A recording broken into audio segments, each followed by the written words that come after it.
चलिए तो शुरू करते हैं आज का सेशन। तो मैंने सबसे पहले आपको पढ़ाया था कि आपकी एनसीईआरटी कहता है 1.2 पे।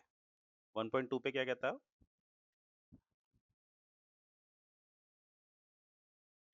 यानी कि हम्म। Hmm hmm hmm.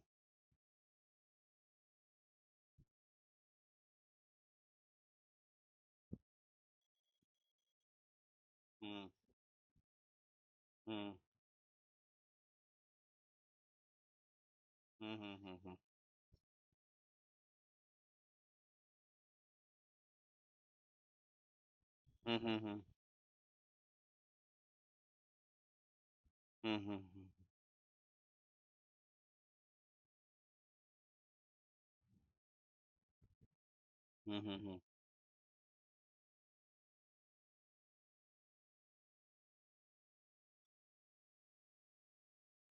हम्म हम्म।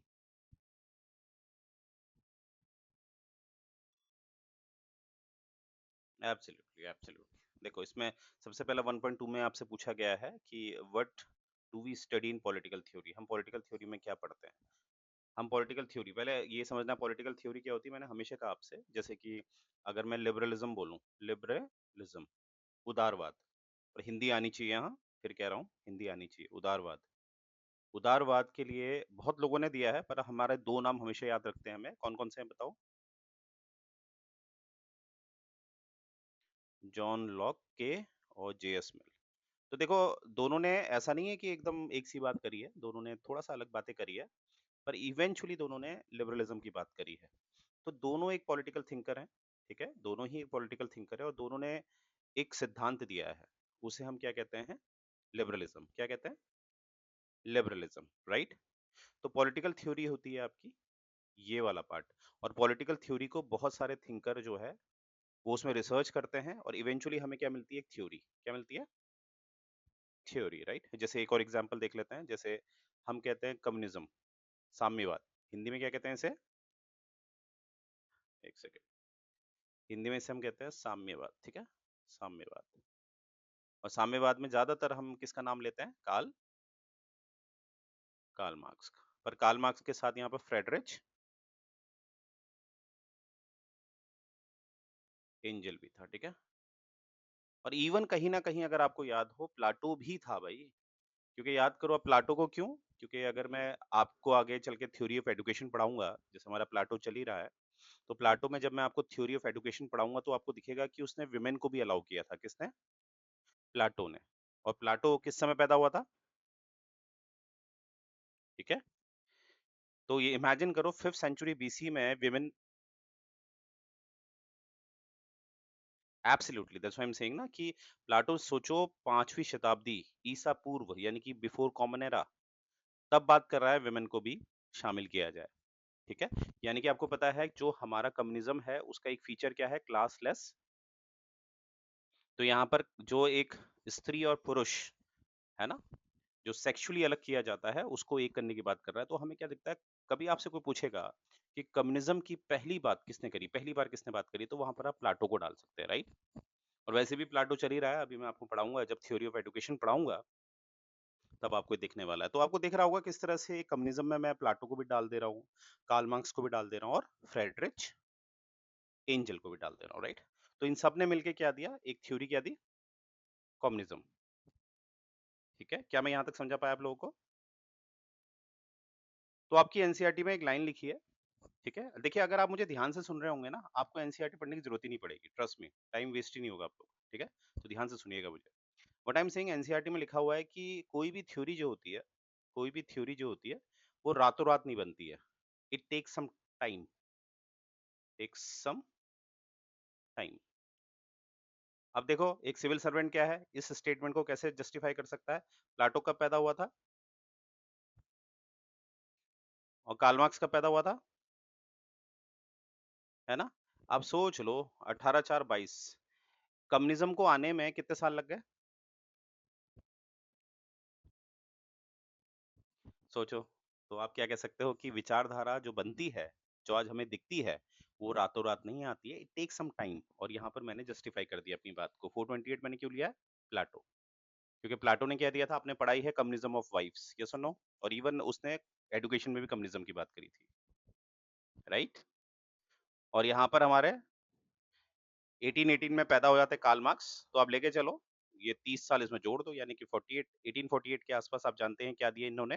1848 में कौन सी बुक आई थी? कम्युनिस्ट मैनिफेस्टो, ठीक है। क्लियर हो गया ना यहाँ तक सबको? तो यहाँ पर जो आपका लिखा है, ठीक है। और मैंने आपको ये भी बताया था कि कोई भी थ्योरी जो होती है, कोई भी थ्योरी होती है, उसको कॉपी पेस्ट नहीं किया जाता है। आई रिपीट, उसको कॉपी एंड पेस्ट नहीं किया जाता है, क्योंकि हो सकता है इस थ्योरी को हम मानते हैं एक्स, ठीक है, ये थ्योरी क्या है, एक्स। तो हो सकता है ये थ्योरी अमेरिका में सरवाइव कर रही है। कहाँ कहाँ सरवाइव कर रही है? पर जरूरी नहीं है ये थ्योरी आपकी इंडिया में सरवाइव कर जाएगी। इसके पीछे रीजन क्या है? क्योंकि अमेरिका में देयर इज नो डाइवर्सिटी, यानी कि 99, या इसको ऐसे कर सकते हैं 98% पॉपुलेशन क्या है वहाँ, एक ही धर्म की है। कौन सी धर्म? और इंडिया में तो माय गॉड, रिलीजन के अंदर भी क्या है, कास्ट। रिलीजन ही अलग है, पहले हिंदू मुस्लिम सिख ईसाई, उसमें भी देखो हिंदू में भी 4 वर्ण, मुस्लिम्स में देखो शिया सुन्नी, और शिया में भी अलग अलग, सुन्नी में भी अलग अलग, समझ रहे हैं। और इवन छोड़ो, इवन हमारे देखो, आपको पता ही होगा बुद्धिज्म का नाम सुना ही है आप लोगों ने, यस। और बुद्धिज्म के 4 हमारे क्या हुए थे, काउंसिल्स हुए थे। तो चौथे काउंसिल के बाद तो आपको पता ही है, जो कनिष्क के समय पर हुए थे। हाँ, फिर कनिष्क के समय पे जो आपका चौथा जो बुद्धिस्ट काउंसिल हुआ था, उसके बाद बुद्धिज्म भी टूट गया, किसमें? और अपना जैनिज्म देख लो, श्वेतांबर और पीतांबर, है ना। तो अभी मैं क्या समझाना चाह रहा हूँ आपको, कि अगर कोई थ्योरी अमेरिका में सरवाइव कर रही है, पर जरूरी नहीं है वो इंडिया में सरवाइव करे, क्योंकि यहाँ पर मैंने एक एग्जाम्पल से आपको क्या दिखाया, डाइवर्सिटीज। इंडिया की डाइवर्सिटी बड़ी खतरनाक है, सबसे ज्यादा है। और डाइवर्सिटी का मतलब ही होता है अलग अलग विचार, और अलग अलग विचारों को एक साथ रखना बड़ा मुश्किल काम है, मानते हैं ये बात? इसीलिए इंडिया ने क्या अपनाया, सेक्युलर। अब आप कहोगे क्या बात करो, यूएसए ने भी यही अपना रखा है, ये तो दोनों ने अपना रखा है, बिल्कुल। पर यूएसए ने सेक्युलर को बिल्कुल उसके ओरिजिनल वर्जन में अपना रखा है, जो इसका ओरिजिनल वर्जन था, जिसे ओरिजिनल वर्जन में हम क्या कहते हैं, धर्म निरपेक्ष। परंतु भारत ने इसे धर्म निरपेक्ष नहीं, क्या मॉडिफाई करके क्या अपनाया, पंथ निरपेक्ष। अभी मैं देख रहा था, अभी न्यूज चैनल देख रहा था मैं, तो वहां पर जो एंकर था वो बार बार कह रहा था कि भारत में हमारा धर्म निरपेक्ष है, धर्म निरपेक्ष है, ठीक है। तो मैं सोच रहा था काश ये पढ़ लेता थोड़ा और, राइट। भारत में धर्म निरपेक्ष नहीं है, भारत में क्या है, पंथ निरपेक्ष, ठीक है। तो इवेंचुअली मैं आपको क्या समझाना चाह रहा हूँ, देखो ये फैक्ट्स तो आप लोग पढ़ते ही हैं, ठीक है, आपकी क्लासेस चल रही हैं, आप फैक्ट्स तो पढ़ ही रहे हैं। मैं आपको बस ये दिखा रहा हूँ आपके अंदर जो एटीट्यूड डेवलप कर रहा हूँ मैं, ठीक है। आपकी सोच गहरी होनी चाहिए, मेरी बात समझ पा रहे हैं आप लोग? इसीलिए जब आप लक्ष्मीकांत पढ़ते हैं, तो लक्ष्मीकांत में क्या लिखा हुआ है कि भैया ऐसा है, भारत ने मॉडर्न डेमोक्रेसी का, एक सेकेंड, भारत ने मॉडर्न डेमोक्रेसी का कौन सा पार्ट अपनाया, क्योंकि मॉडर्न डेमोक्रेसी के 2 वर्जन थे, हैं अभी भी, सॉरी, मॉडर्न डेमोक्रेसी के प्रेसिडेंशियल एंड, एब्सोल्युटली। क्यों अपनाया? क्योंकि आपको पता ही है क्यों अपनाया आपने ये, क्योंकि हमारे सिस्टम को ज्यादा सूट कौन सा कर रहा था, फेडरल। तो देखो, पार्लियामेंट हमने क्यों अपनाया, क्योंकि हमें यहाँ पर क्या चाहिए थी, ज्यादा जिम्मेदार, जिम्मेदार सरकार। और जैसे आप फेडरल कह रही है ना, फेडरल ज्यादा आपको प्रेसिडेंशियल में ज्यादा दिखता है, कहाँ दिखता है, यहाँ पर प्योर फेडरल दिखता है, कैसा स्ट्रक्चर दिखता है। पर हमारे वहाँ प्योर फेडरल है ही नहीं, हमारे वहाँ क्वासी फेडरल है, क्या है, ठीक है। तो इसीलिए आप देखो, पर हमें जिम्मेदार सरकार चाहिए थी भैया, हमें नहीं चाहिए था जलियांवाला बाग दोबारा हो जाए, राइट। चलो, तो यहाँ पर जो मैंने अभी तक आपको पूरी बात बताई है, ये 1.3 की बताई है, किसकी बताई है? क्योंकि 1.3 में इन्होंने दे रखा है कि putting political theory in practice, क्या लिखा है, putting political theory in practice, ये जरूर लिख लिया करना, हाँ। कभी होता है रिवाइज करने का मन किया, तो आप लक्ष्य सीधे अपनी एनसीईआरटी में जाके इसे देख सकते हो, सर ने बताया पुटिंग। तो पुटिंग किस आधार पे होता है, हमें सब कुछ देखना पड़ता है कि हमारा सिस्टम कैसा है, किस तरह से हम थ्योरी को अप्लाई कर सकते हैं। इसीलिए हमेशा मैं कहता हूँ, it's not knowing, always it's understanding, right. जानने से ज्यादा क्या जरूरी है? समझना। तो थोड़ा सा मैं रिपीट इसलिए करवा रहा हूँ क्योंकि अक्षिता बैठी हुई है। अक्षिता यहाँ तक क्लियर है? चलो, अब सीधे आ रहा हूँ क्योंकि हमारा जो पहला चैप्टर है वो उतना, बाकी आप लोग तो पॉलिटिकल साइंस वाले हो तो पहला चैप्टर हमारे उतने काम का नहीं है, ठीक है? मतलब आप लोगों के लिए तो इजी है, ठीक है? अब मैं सीधे आ रहा हूँ चैप्टर नंबर सेकंड पे 11th का। एक सेकेंड ना,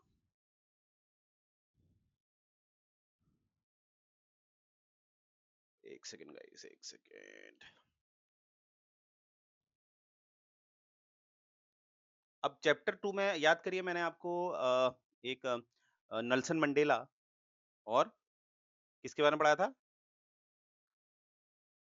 एब्सोल्युटली ऑन्ग सन सुंग कुई। और मैंने ये भी बताया था कि ऑन्ग सन सुई कुई जो है, इनको नोबेल पीस प्राइज मिला था। कब मिला था?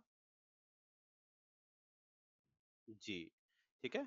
तो इसमें भी जैसे डाटा और हमारा उतना काम का है नहीं, फिर वो प्रिंसिपल की बात कर रहे हैं, ये भी हमारे उतने काम का नहीं है। हमारा असल में 11th क्लास जो जहाँ से शुरू हो रही है, वो है चैप्टर 3। इसे लिख लेना आप लोग, क्योंकि आप लोग को ये ज़्यादा पता होना चाहिए हमें कहाँ से नहीं पढ़ना है। याद रखना मेरी बात, कहाँ से नहीं पढ़ना है ये ज़्यादा इम्पोर्टेंट होता है, ठीक है? चलिए, तो chapter 3 is very, very important for you guys, right?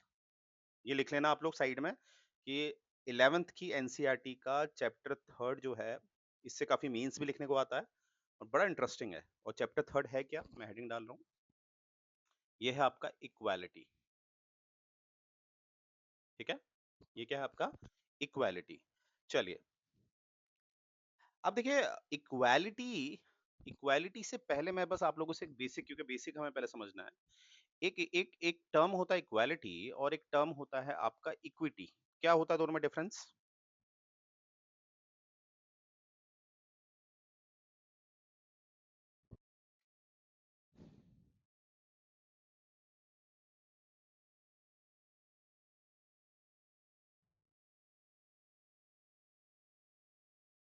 Hmm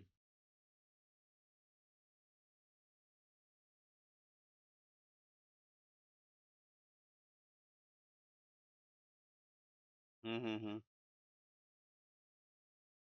okay.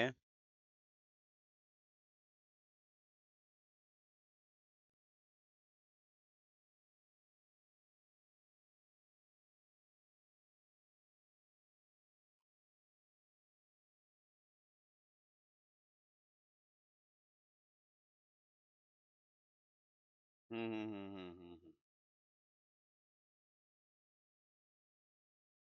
Okay okay okay. अच्छा, इसके अलावा कोई और कुछ कहना चाहता है? पार्टिसिपेट करो गाइस, पार्टिसिपेट बोलना सीखो, पार्टिसिपेट किया करो। No idea? पूनम जी, वर्षा जी और ये अक्षिता जी, आपको तो पता ही होगा।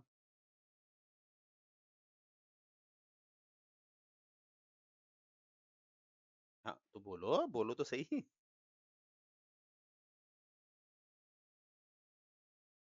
हम्म।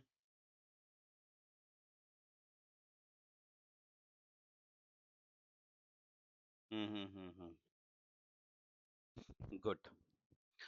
देखो, जो आपने मुझे बताया, जैसे मैंने क्या कहा था कि हमारे अलग अलग सब्जेक्ट्स, जैसे यहाँ पर मैं अभी ले रहा हूँ पॉलिटी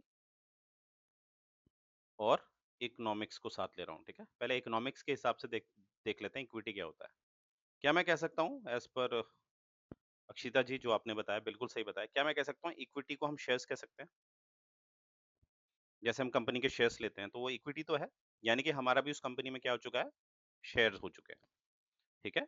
जैसे कंपनी की टोटल कॉस्ट मानते हैं 100 है, टोटल वर्थ कितना है कंपनी का? 100, ठीक है? और मैंने इसमें 25% शेयर ले लिए हैं। मैंने इसमें कितने ले लिए हैं? 25% शेयर ले लिए हैं।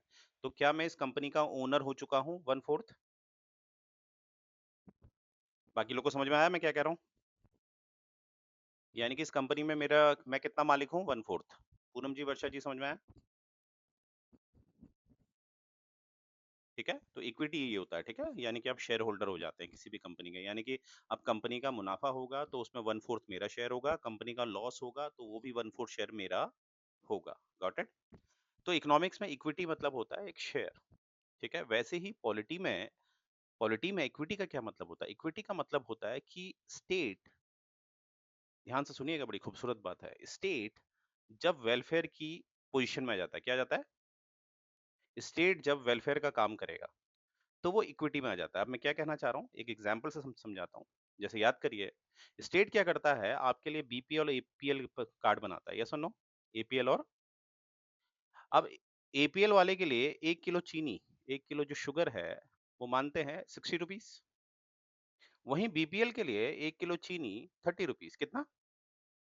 30 रुपीस। टेक एन एग्जांपल, ठीक है? हाइपोथेटिकल एग्जांपल दे रहा हूँ। अब इसमें क्या है, पर प्रोड्यूसर है, प्रोड्यूसर मानते हैं, प्रोड्यूसर को ये कॉस्टिंग पड़ रही है 50 रुपीस। कितना पड़ रही है प्रोड्यूसर को?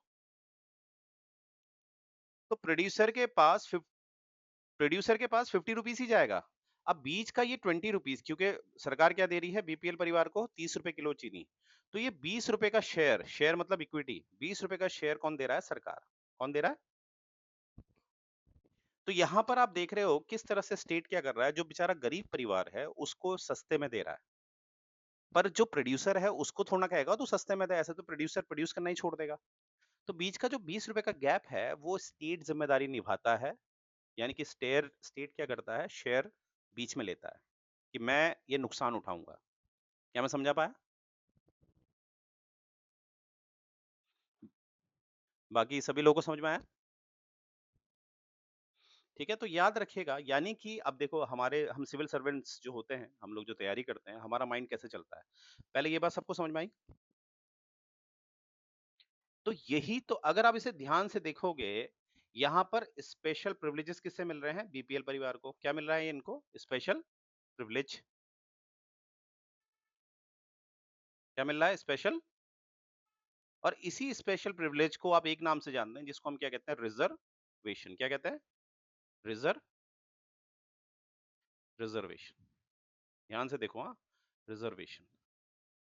और रिजर्वेशन जो है, रिजर्वेशन देने का अधिकार आपका आर्टिकल 16 के क्लॉज 4 में आप पढ़ सकते हैं, यस और नो? देखो, अब यहां से मैंने कैसे लिंक किया और कैसे मैंने फैक्ट से इसे बाइंड कर दिया। तो इससे आपको क्या समझ में आ रहा? आपने हर सब्जेक्ट को आपस में लिंक करना है, आपने हर डायमेंशन में सोचना है। आप समझ रहे हो? तभी तो लिंक होता है वो। एग्री करते हो मेरी बात से? तो आपका स्टेट वेलफेयर स्टेट होगा, तो आप समझ लीजिए वहां पर रिजर्वेशन हमेशा होगा, क्योंकि वेलफेयर स्टेट का काम ही है, जहां पर बहुत ज्यादा डाइवर्सिटीज होती हैं वहां पर ऊंच नीच तो होगी। वो मानो ना मानो, वो कभी खत्म भी नहीं हो सकती, वो कभी खत्म हो ही नहीं सकती, ऊंच नीच होगी। ठीक है? तो प्रॉब्लम क्या है प्रॉब्लम क्या है कि वहां पर स्टेट अपनी जिम्मेदारी निभाता है और स्टेट बीच में इंटरफेयर करता है, और जो गरीब लोग हैं उनको स्पेशल प्रिविलेजेस देता है, जिसे आप किस नाम से जानते हैं? आरक्षण। Got it? और ज्यादातर हम रिजर्वेशन को, ज्यादातर जो विवाद का मुद्दा रहता है, जब हम इसे कास्ट से लिंक कर देते हैं, तो विवाद तो यही है ना। पर रिजर्वेशन सिर्फ कास्ट ही में नहीं चलता है भाई, वो बहुत डायमेंशंस में चलता है, अलग अलग नाम से चलता है। एपीएल, बीपीएल, बीपीएल कार्ड क्या है? वो रिजर्वेशन है। बीपीएल कार्ड क्या है? रिजर्वेशन है। Got it? तो देखो कितनी खूबसूरती होती है, आप समझ रहे हो कहां से कहां लिंक हो रहा है? देखो, क्या मैं यहां तक समझा पाया आपको? तो इक्विटी और इक्वालिटी में अगर आपसे 50 शब्दों में लिखने को आएगा कि डिफरेंस समझाइए, तो आपने हमेशा ऐसे समझाना है। इकोनॉमिक्स में भी दिखाओ, इकोनॉमिक्स में इसका मतलब ये होता है, बट पॉलिटी में इसका ये मतलब होता है। और ऐसे एक सिंपल वे में जोड़ दो, किससे? बीपीएल कार्ड से जोड़ दो। तो देखो, एग्जामिनर समझ जाएगा इस बंदे ने किताब भी पढ़ी है, इसने बहुत रिसर्च भी करी है, और ये अपनी बातों को हमारे समाज से लिंक भी कर सकता है। अब पकड़ पाए मेरी बात? बाकी लोग को समझ में आई ये बात? चलिए, गुड। अब आगे एनसीईआरटी के हिसाब से मैं कर रहा हूँ, ठीक है? एनसीईआरटी से सोर्स ले रहा हूँ, फिर उसको लिंक अपने हिसाब से कर रहा हूँ, तो कोई बात पसंद आती है तो लिख लीजिएगा उसको, ठीक है? चलिए, अब देखो आगे यहाँ पर बता रखा है कि आपके एनसीईआरटी में बता रखा है कि भैया जो रिलीजन है, बहुत खूबसूरत बात कहती है एनसीईआरटी। वो कहती है कि जो रिलीजन है, किसी भी रिलीजन में इनइक्वालिटी की बात लिखी ही नहीं गई है। अब आप कहोगे सर, अगर हम हमारे ब्रह्मनास को देखें, क्योंकि वेदों को सिंप्लीफाई किया था ब्रह्मनास ने, और ब्रह्मनास से हमने कहा चार वर्ण ठीक है? अब चार वर्ण क्या है आपको पता है? ब्राह्मण, ठीक है, ब्राह्मण, क्षत्रिय, वैश्य, शूद्र। ठीक है, इसको मैं ऐसे भी जोड़ सकता हूँ, यहाँ पर प्लाटो का रीजनिंग, यहाँ पर करेज, यहाँ पर एपेटाइट। ठीक है, क्योंकि इसको भी जोड़ना चाहिए हमने। अब देखो यहाँ पर अगर आप ध्यान से देखोगे, ये असल में ये एग्जैक्टली आपका जो वर्ण सिस्टम है, ये है division of work in the society. Division of work in the society है ये कोई क्लास वाली बात थोड़ा थी कि ब्राह्मण हमेशा ऊपर बैठे रहेंगे, क्षत्रिय नीचे बैठे रहेंगे। एक्चुअली वेदों में लिखा गया था, जो हमारे स्वामी दयानंद सरस्वती ने तभी तो बोला था कि go back to Vedas. Vedas को पढ़ो जरा, उसमें क्या लिखा है। उन्होंने लिखा है, जिनको वेदों का ज्ञान हो जाएगा, उनका काम है वो टीचर बनेंगे। क्या बनेंगे? टीचर। वो लोगों को धर्म सिखाएंगे। समाज जो है वो मॉरल वैल्यूज और एथिकल वैल्यूज में चलता है, तो उनकी जिम्मेदारी है, जिनका दिमाग अच्छा है, अच्छी क्रिटिकल थिंकिंग है, तो वो ब्राह्मण्स, मतलब उनका काम होगा वेदों को समझाना। क्षत्रिय ये होंगे कि जो हम पे अटैक करेगा उसको प्रोटेक्ट करेगा, या लोग आपस में लड़ेंगे तो उनको लड़ने नहीं देगा क्षत्रिय। ठीक है। वैश्य क्या करेगा? वैश्य प्रोडक्शन करेगा, क्योंकि खाना बिना, कहते हैं ना, बिना भोजन के तो भजन भी नहीं होते हैं भाई। और जो शूद्र है, शूद्र सबके लिए काम करेगा, सबके जो छोटे मोटे काम है, क्योंकि सब अपने अपने काम में बिजी हैं। अब ब्राह्मण जो है, जिसको वेदों का ज्ञान है, वो वेदों को फैला रहा है, तो उसका खाने पीने की व्यवस्था तो करनी पड़ेगी ना। क्षत्रिय अपनी ड्यूटी कर रहा है, वैश्य अपना प्रोडक्शन कर रहा है, तो उनको खाने पिलाने के लिए कोई तो चाहिए। तो असल में ये समाज में जो कार्य होते हैं उसको डिवाइड किया जा रहा है। इसमें क्लास डिवीजन तो था ही नहीं, इसमें था वर्क डिवीजन। तो वर्णास में आप क्या लिखोगे हमेशा? वर्णास बहुत अच्छा है। कभी आपसे पूछेंगे ना, जो समाज में हमारा वर्ण प्रथा है क्या गंदी है, तो वहां पर आपका स्टेटमेंट क्या आना चाहिए? Varnas are very good, but varnas को इंटरप्रीट या उसको कंस्ट्रूड या उसका कथन गलत बताया गया है। वर्णा असल में है कार्य का विभाजन, गुणों के हिसाब से। गुणों मतलब वर्च्यू। अब हर आदमी का एक ही वर्च्यू तो होता नहीं है भाई, किसी का दिमाग नहीं चलता है। वो रट्टेबाज तो हो जाएगा, वो खूब रट देगा, 90% 80% बहुत ही ले आएगा, 99% ले आएगा, पर वो लिंक नहीं कर पाता है, क्योंकि उसका उतना काम नहीं करता है brain. I getting my point? मेरी बात समझ रहे हैं आप? समझ रहे हैं ना जो मैं कह रहा हूँ? तो इसीलिए जो सही बंदा है वो अपने सही काम करेगा, तो समाज में डिवीजन होगा काम काम का। तो ये बहुत अच्छी चीज है, परंतु किंतु परंतु ये हो गया कि इसको, इसका जो मूल रूप था, जो इसका बेसिक वैल्यूज थे इसके, उसको चेंज करके समाज में क्या लेके आए? ऊंच नीच। जैसे यहाँ पर आप, क्योंकि याद रखिए, हमें तो संविधान, क्योंकि हम क्या कहते हैं, सर्वोपरि संविधान। तो सर्वोपरि संविधान मतलब हम बाबा साहब, क्योंकि फादर ऑफ कॉन्स्टिट्यूशन कौन है? और भीमराव अंबेडकर ने कौन सी किताब फाड़ी थी? तो मनुस्मृति फाड़ी थी। क्यों फाड़ी थी? क्योंकि मनुस्मृति बात करती थी वर्णास की, जिसमें वो कहती थी कि जो ब्रह्म है हमारे, भगवान ब्रह्म जो हैं, उनके मुंह से जो निकले हैं वो ब्राह्मण है, भुजाओं से जो निकले हैं वो क्षत्रिय है, जांग से जो निकले, थाई से जो निकले हैं वो वैश्य हैं, और जो नीचे नाखून से निकले हैं पाँव के, वो शूद्र हैं। तो इस तरह की बातें, ये इलॉजिकल बातें हैं। ठीक है। तो यहाँ पर आपका एनसीईआरटी ने ये बता रखा है कि कोई भी रिलीजन उठा लो, आप किसी भी रिलीजन के हैं, मेरी क्लास में आप अलग अलग रिलीजन के हैं, कोई सिख है, कोई हिंदू है, राइट? तो आप देखिए, आप जिस भी धर्म, आप अपनी किताबें पढ़ते हो, क्या कहीं पर लिखा है ऊंच नीच? तो फिर कहां से आ गया? और वर्नास बेसिकली क्या था? Division of work, not the division of society. क्या मैं समझा पाया? ठीक है। अब यहां से आपका, फिर मैं पूछ रहा हूं, एक क्वेश्चन आपके सामने आएगा, वर्नास के बारे में आपकी क्या राय है? तो आपने क्या राय देनी है? It's a very good thing, क्योंकि अगर कोई वेदों में जोड़ा जा रहा है, वेदों में है वर्णास, तो या अगर आप उसे क्रिटिसाइज कर दोगे तो आप समझ जाओ कि वो तो गलत बात है। वर्णास आज वेरी गुड, बट वर्णास का अर्थ बदल दिया गया लोगों ने। यस।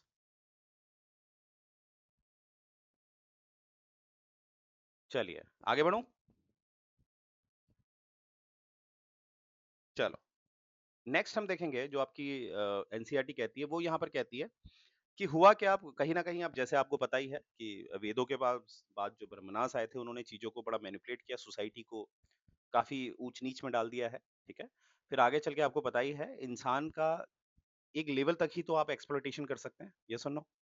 उससे ज़्यादा तो नहीं कर सकते ना, इसीलिए हमें क्या दिखता है कि अलग-अलग तरह के हमें रिवोल्ट दिखे, रिवॉल्यूशंस दिखे। जैसे यहाँ पर आपके उसमें लिखा है, फ्रेंच रिवॉल्यूशन का नाम है। फ्रेंच रिवॉल्यूशन कब आया था?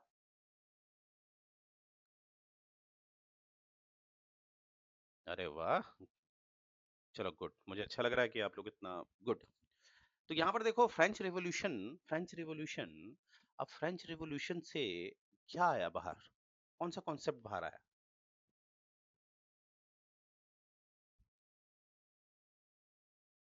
एब्सोल्युटली, क्योंकि जब फ्रेंच रिवॉल्यूशन हो रहा था तो इसमें एक स्लोगन दिया जा रहा था, ठीक है? स्लोगन क्या था इनका? स्लोगन था आपका लिबर्टी, क्या था? Liberty, equality, absolutely and fraternity. इसको हमें याद करने का तरीका मैंने आपको क्या रखा? लेफ्ट, ठीक है? लेफ्ट से याद रखना है।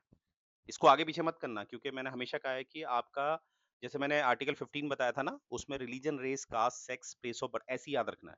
ऐसा नहीं उल्टा-पुल्टा मत कर देना उसे, क्योंकि वो प्राथमिकता के हिसाब से होता है। Got it? तो यहाँ पर भी अगर आप अपने प्रेम्बल में जाओगे, अपनी उद्देशिका में जाओगे, तो आपको यही तो दिखता है। Liberty of thought, expression, belief and faith, equality of an opportunity end of status, इस तरह की बातें दिखती है। फ्रेटर्निटी दिखता नहीं दिखता? एब्सोल्यूट। तो यानी कि हमारा जो भारत ने ये अपनाया है, पहले तो हम देख लेंगे भारत ने जो ये लिया है हमारे प्रियम्बल में, वो हमने कहाँ से लिया है? French revolution. और इसी से जुड़ता हुआ टॉपिक आ रहा है कि हमने रशियन रिवॉल्यूशन से क्या लिया है हमारे प्रियम्बल में?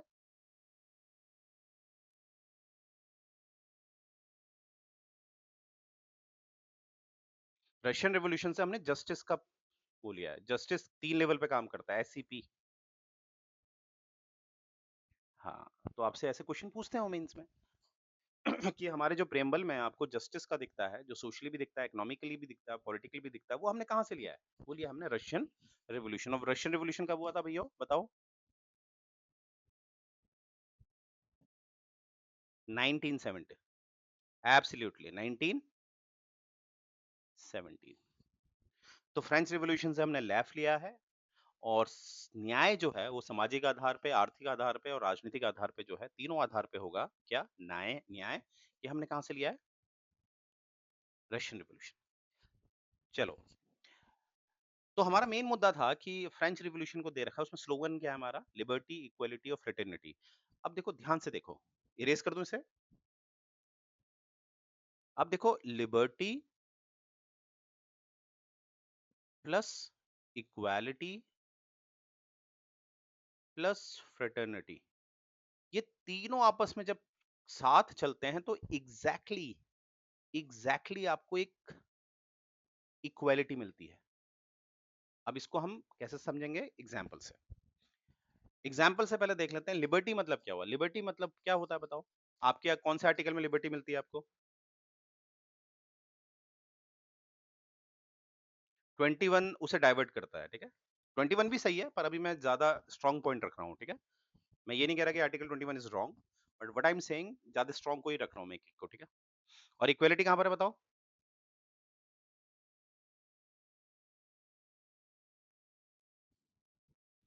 आप सही हो, 14 भी सही है, मैं ये नहीं कह रहा, पर मैं सबसे स्ट्रॉन्ग को रख रहा हूँ, क्योंकि सबसे बड़ी समानता समाज की होनी चाहिए ना, और समाज की समानता कहाँ है? और फ्रेटर्निटी?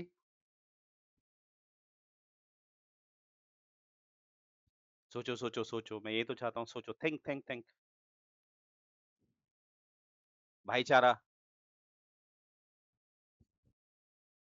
फ्रेटर्निटी जोड़ा था। हाँ, थप्पड़ अभी खाओगी बाद में खाओगी? अच्छा, इंटेग्रिटी जोड़ा था।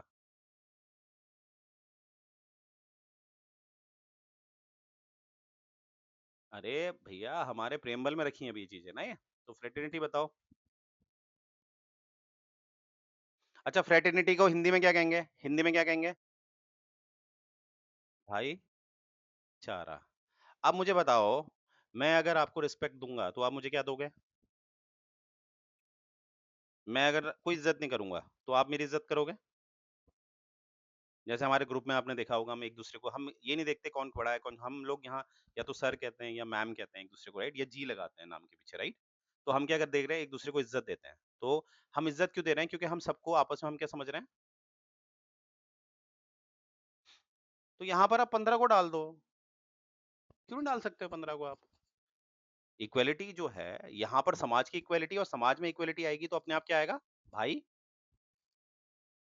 मुझे एक बार बताओ, ना हिंदू ना मुस्लिम। हाँ जी।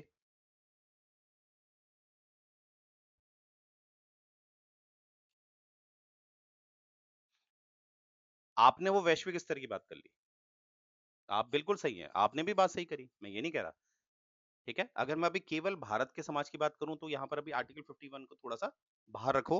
और व्हाट आई एम सेइंग, आपने गलत नहीं बोला है, ठीक है, ये बात याद रखना, आपने गलत नहीं बोला है। तो यहाँ पर आपको देखो, अब फ्रेटर्निटी बात समझ में आई कि मैं भाईचारा मतलब क्या होता है, मैं सबको सम्मान करूंगा। मैं ईद में, मैं हिंदू होने के नाते मैं फिर भी ईद में किसी से गले मिलूंगा मुस्लिम भाई से, तो बताओ भाईचारा आएगा नहीं आएगा?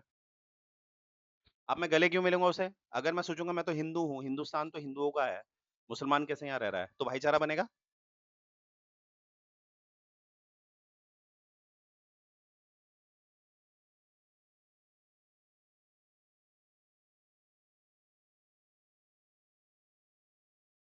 एब्सोल्युटली। और यहाँ पर एक फॉर्मूला लिखो, फ्रेटर्निटी तभी टिकी रहेगी जब समानता होगी। फ्रेटर्निटी का जो बेस होता है वो हमेशा इक्वालिटी पे टिका हुआ होता है, ये बात मेरी हमेशा याद रखना। देखो दिख रहा है आपको सामने मैंने क्या बना रखा है रेड से? एग्री करते हो इस बात से? अब तो आप लोग मैच्योर हो। और एक बार आप इक्वालिटी हटा दो, एक बार आप इक्वालिटी कैसे हटाई जाती है? कुछ हमारे नेता होते हैं वो क्या कहते हैं, हिंदुस्तान किसका है? आप एक काम करो, ये मस्जिद को तोड़ो। किसको तोड़ो? अब जब मस्जिद तोड़ी जाएगी, अब मस्जिद जब भी टूटेगी मुझे बताइए कौन खुश होगा और कौन दुखी होगा? आपका आंसर होना चाहिए था, जब मस्जिद टूटेगी तो वो हिंदू दुखी होंगे जिनको सच में ज्ञान नहीं है, जो सनातनी नहीं है। क्योंकि अगर आप ऐसा कह दोगे तो स्टेटमेंट गलत नहीं, आप भी तो हिंदू हो। अगर आप लोग हिंदू हो तो सारे हिंदुओं को नहीं खींचना है, अपनी लिखते समझ रहा। एब्सोल्युटली आप डाल सकते हो इन चीजों को ना, हालांकि उसको क्रिटिसाइज नहीं करेंगे, वो तो हमारा सर्वोच्च न्यायालय यानी कि सुप्रीम कोर्ट के ऑर्डर से हुआ है ना, वो तो लीगल तरीके से हुआ है, उसकी कभी आलोचना मत कर देना, हाँ प्लीज। मैं उसकी बात कर रहा हूँ, जैसे कुछ लोग होते हैं ना, कुछ शरारती तत्व जो कुछ हरकतें करते हैं।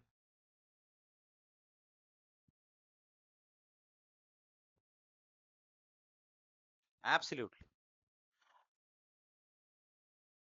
तो इवेंचुअली, इवेंचुअली बिल्कुल सही कह रहे हैं आप, इवेंचुअली आप मुझे बताइए क्या ये बात से एग्री करते हैं कि जो इक्वलिटी है वो किस पे टिकी है? अब फ्रेटर्निटी को हटा दो। फ्रेटर्निटी को हटाने का तरीका क्या है कि ये डिक्लेयर कर दो कि हिंदुस्तान केवल किसका है, तो यहां समानता रहेगी, समाज में समानता रहेगी? एब्सोल्युटली नहीं रहेगी। ठीक है, तो यहां पर फिर मैं लिख रहा हूं लिबर्टी इक्वालिटी फ्रेटर्निटी। एक सेकेंड, लिबर्टी इक्वालिटी फ्रेटर्निटी, और मैंने अभी इन दोनों को लिंक करा दिया। ये क्या हो रहा है, एक सेकेंड, लिबर्टी इक्वालिटी फ्रेटर्निटी, और मैंने अभी इन दोनों को लिंक करा दिया। यस, इन दोनों को लिंक करा दिया। अब क्वेश्चन है सर इससे आप क्या समझ रहे हैं, इससे कैसे? ठीक है, अब ये क्या है, देखो लिबर्टी जो है बहुत जरूरी है। लिबर्टी होती है छूट, लिबर्टी क्या होती है? छूट। इसको जरा ध्यान से समझना है आपने। लिबर्टी होती है छूट। अब देखो होता क्या था, एक समय जब संविधान नहीं होते थे तब भी तो हमारा स्टेट था। क्योंकि स्टेट का तो अगर आप देखोगे, जो हमारे स्टेट हैं, राज्य है, इसका इतिहास तो बहुत पुराना है, जिसे हम क्या कहते थे, है ना, एथेंस। यानी कि जो मैं आपको प्लेटो पढ़ा रहा हूँ वो कहाँ रहता था? तो एथेंस तो खुद एक सिटी स्टेट था। तो स्टेट जो है, राज्य तो बहुत पुराना आ चुका है, स्टेट तो बहुत पुराना आ चुका है, राइट। अब देखो, स्टेट बहुत पहला से आया हुआ है, बहुत पुराना है, परंतु संविधान नया है, संविधान पहले नहीं था। तो क्वेश्चन है, जब स्टेट था और संविधान नहीं था, आई रिपीट, यहां पर देखेंगे, जब स्टेट था, राइट, मतलब था, पर अभी कॉन्स्टिट्यूशन नहीं है, तो स्टेट कैसे चलता था, कैसे उसमें नियम कानून चलते थे, बताओ? क्योंकि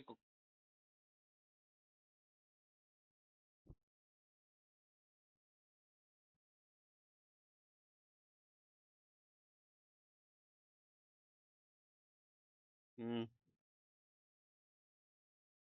ओके। ओके। ओके।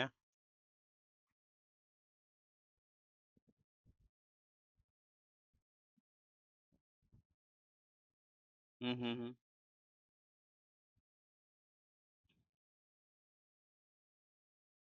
ओके।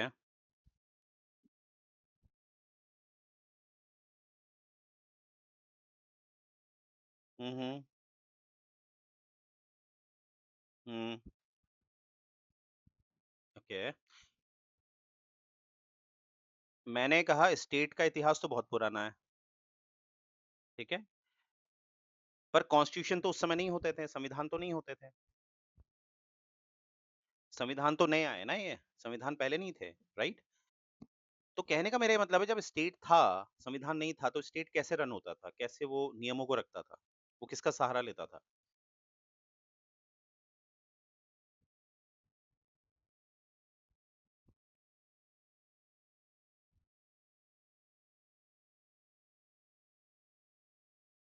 हम्म।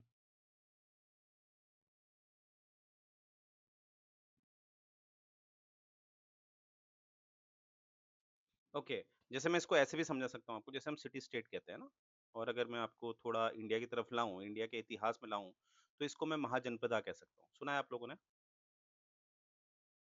है ना, 16 महाजनपदास हुए हैं, जो एंशियंट हिस्ट्री में हम पढ़ेंगे, डोंट वरी। जिसमें सबसे शक्तिशाली, सबसे पावरफुल कौन सा था? और मगध को टक्कर सबसे ज्यादा किसने दी? मगध को बहुत टक्कर दी उसने।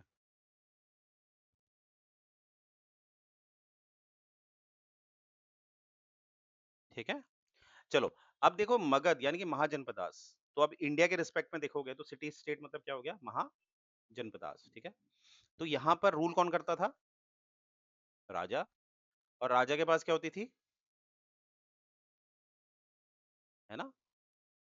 क्योंकि आज के समय में तो एब्सोल्यूट पावर हमारे संविधान के पास ही होती है ना, पर संविधान उस समय होते नहीं थे, तो सारी पावर राजा के पास होती थी। पर राजा भी कैसे काम करता था?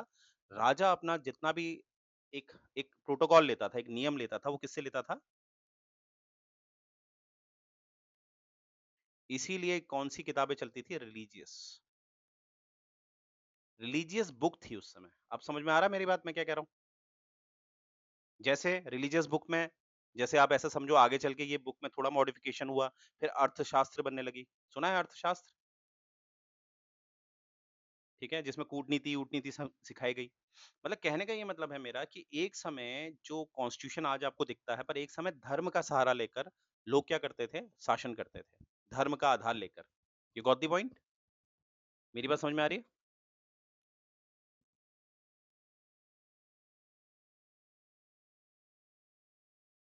मैंने कहा सबसे पावरफुल था मगध, और मगध को सबसे ज्यादा टक्कर कौन देता था? ठीक है, अब उसको मैं वहां पर बताऊंगा जब हम पढ़ेंगे। अच्छा। अच्छा सुनो, ऐसा तो नहीं लग रहा बहुत तेज भाग रहा हूँ? बता देना, तेज तो नहीं भाग रहा हूँ ना? ठीक है। अक्षिता जी, सही चल रहा है? अगर लगेगा तेज भाग रहा हूँ तो बता देना, क्योंकि आप देखो आप लोग का थोड़ा लेवल बढ़ गया है ना, तो मैं बच्चों की तरह तो नहीं पढ़ाऊंगा। ठीक है। चलो, फिर भी कहीं पर डाउट होता है मुझसे जरूर पूछ लेना। हाँ जी, हाँ जी, बताइए।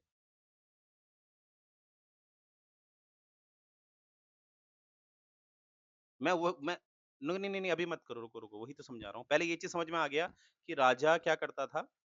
धर्म के हिसाब से काम करता था। इसीलिए धर्म के हिसाब से अगर हम मुस्लिम्स को लेंगे, तो मुस्लिम में राजा नहीं कहते थे, क्या कहते थे? ठीक है। इसीलिए आपने सुना होगा जब मुस्लिम्स हम पे शासन करने लगे, तो हमने दिल्ली को क्या बोला? दिल्ली। क्योंकि देखो ये सुल्तान, ये शब्द किससे हैं? ये धार्मिक शब्द हैं। कैसे हैं? रिलीजियस हैं ये। ठीक है। यानी कि जो रिलीजियस गुरु होते थे, वो लोग असल में राजा को गाइड करते थे। यानी कि आज का संविधान उस समय के रिलीजियस हेड। क्या मैं समझा पाया? इसीलिए हिंदुस्तान में राजा दिखेगा आपको, जैसे या तो राजस्थान का होगा तो वो आपको महाराणा, राणा शब्द ऐसा दिखेगा। राइट। कल्चर से हेड के नाम रखे जाते थे, कल्चर से किसके नाम रखे जाते थे? हेड के। ठीक है? जैसे महाराणा, ये नाम कहाँ दिखेगा आपको? है ना? तो ये और वैसे ही सुल्तान नाम कहाँ से पता चल जाएगा आपको? ये है मुस्लिम शासक, यस और नो?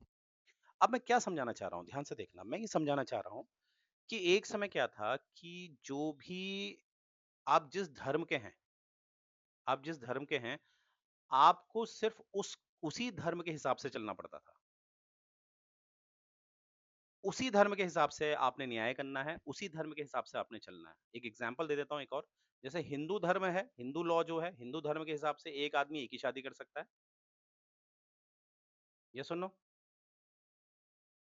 वही अगर मुस्लिम धर्म होगा, तो वही आदमी कितनी शादी कर सकता है?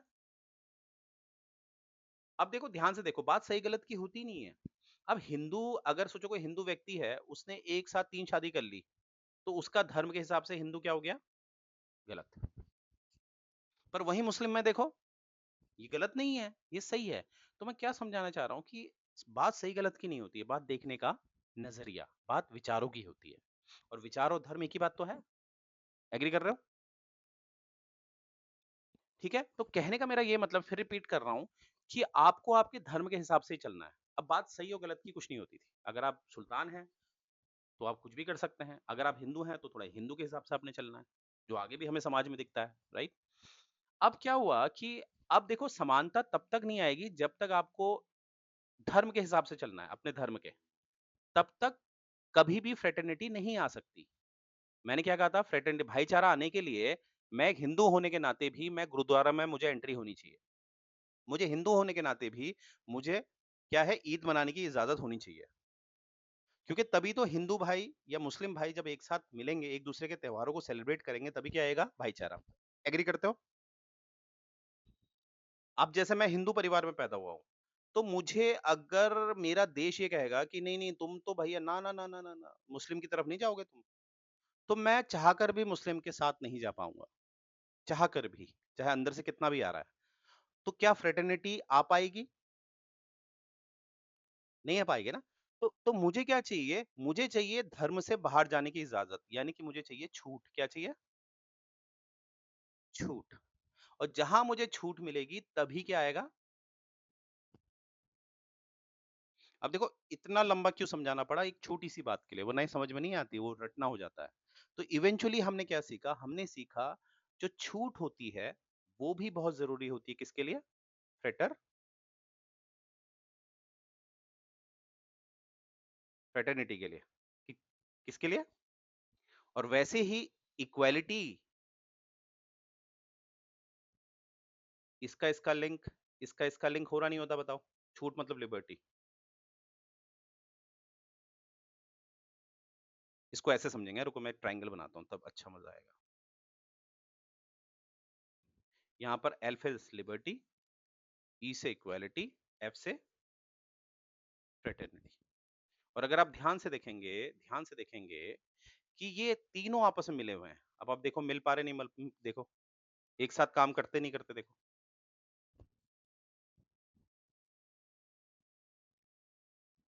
तीनों काम करते नहीं करते एक साथ बताओ? अब एक काम करो, लिबर्टी को हटा देते हैं। अब लिबर्टी को हटा दो कि हमारे देश में मान लो हमें लिबर्टी नहीं है। अब बताओ, आप जिस भी धर्म के हैं, टेक एन एग्जांपल आप जिस भी धर्म के हैं, आप अपने ही धर्म में रहोगे। आपको बाहर की कोई छूट नहीं है। आप दूसरे को सपोर्ट कभी नहीं करोगे, दूसरे के धर्म को। तो बताओ फ्रेटर्निटी आएगी समाज में? इक्वालिटी आएगी? ठीक है, अब एक काम करो, लिबर्टी को रहने दो, फ्रेटर्निटी को हटा दो। वैसे फ्रेटर्निटी तो एंड गोल का काम करता है, इक्वालिटी को हटा दो। इक्वालिटी हटाओगे इक्वालिटी हटाओगे अब गवर्नमेंट ने ऐसा कर रखा है, मानते हैं गवर्नमेंट हमारी क्या कर रही है भारत की, उन्होंने कहा भैया ऐसा है ये हिंदुस्तान है तो यहाँ पर इलेक्शन में सिर्फ हिंदू लोग ही खड़े होंगे। कौन खड़े होंगे? हिंदू। ठीक है, इक्वालिटी की बात ही नहीं करता हमारा सरकार। वो कहता है सिर्फ चुनाव में जो खड़ा होगा वो हिंदू ही होगा। जैसे हम क्वालिफिकेशंस पढ़ते हैं ना, he must be a citizen of India. अब क्वालिफिकेशन क्या हो जाएगी? He must be Hindu. He must be Hindu. अब मुझे बताओ, इक्वालिटी नहीं रहेगी तो फ्रेटर्निटी रहेगी? तो लिबर्टी का क्या करना? क्या अचार डालना है क्या? क्योंकि लिबर्टी तो यहीं खत्म हो गई। तो अब आप समझ रहे हो किस तरह से ये तीनों जो होते हैं, कौन? लिबर्टी,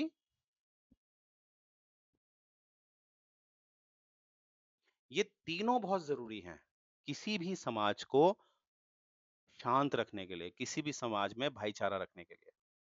क्लियर हो गया? इसीलिए आपका जो फ्रेंच रिवॉल्यूशन हुआ था, वहां पर स्लोगन में सिर्फ एक को नहीं मांगा, सिर्फ एक को नहीं मांगा, तीनों को मांगा। स्लोगन में क्या थे? तीनों टर्म।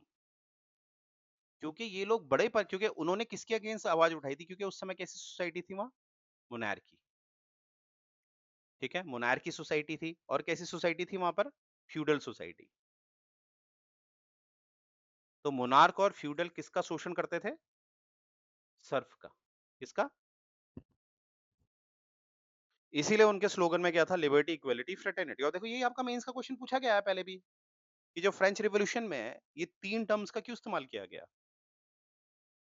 तो इसका आंसर क्या है? तीनों टर्म को पहले आपने इंडिविजुअली समझा देना है, और तीनों टर्म का आपने लिंक कर देना है, और आपने ये भी बताना है कि अगर इनमें से एक भी मिस हो जाएगा, तो समाज में शांति व्यवस्था, असमानता फैलती रहेगी, एनार्की, अराजकता फैलती रहेगी। पर जब तीनों एक साथ होंगे, तो कहीं ना कहीं समाज शांत रहेगा। क्या मैं समझा पाया?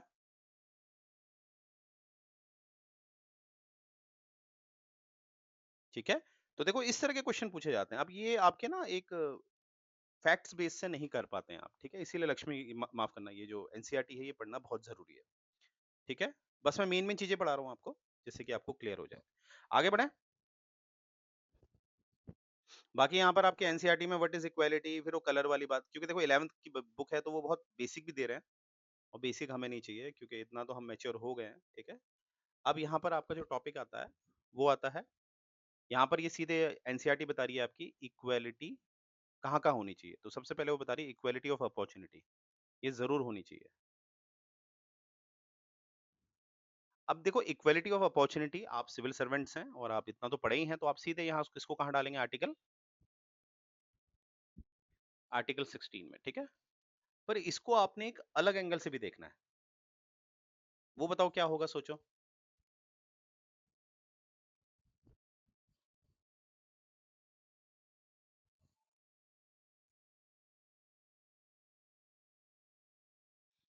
जैसे जैसे आपकी इक्वालिटी ऑफ अपॉर्चुनिटी होता है, यानी कि आर्टिकल 16 में आपको ये तो दे रखा है, इक्वालिटी ऑफ अपॉर्चुनिटी। मैंने तो सिर्फ आपको ये जो थ्योरी है इक्वालिटी ऑफ अपॉर्चुनिटी, इसकी एक प्लेस बता दी है कि हमारे संविधान के कहाँ है, ये यहाँ ही है ना। यानी कि इसको मैं कह सकता हूँ, ये एक हमारा क्या है? तो ये तो मैंने सिर्फ आपको, आपका लक्ष्मीकांत आपको ये तो बता रहा है कि आर्टिकल 16 में है ये। वो सिर्फ आपको लोकेशन बता रहा है, ये थोड़ा बता रहा है एग्जैक्टली थ्योरी क्या है, हमने क्यों अपनाया है इसको। अब मेरा क्वेश्चन है आपसे, ये हमने क्यों अपना रखा, बताओ।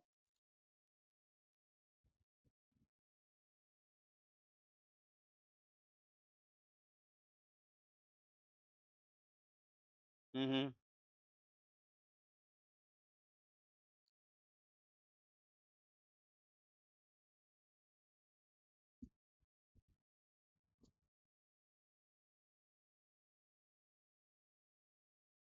हम्म।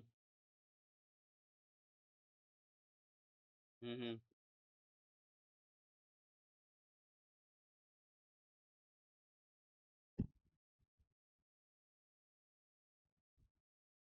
ओके।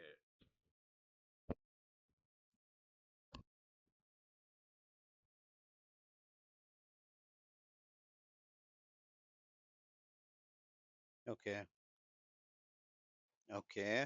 और कुछ, और मैं बताऊंगा ना, आपको मजा आ जाएगा, आपको कहोगे, अरे हाँ यार सर, ये तो आता था मुझे। मैं बताऊं? हाँ जी, हाँ जी।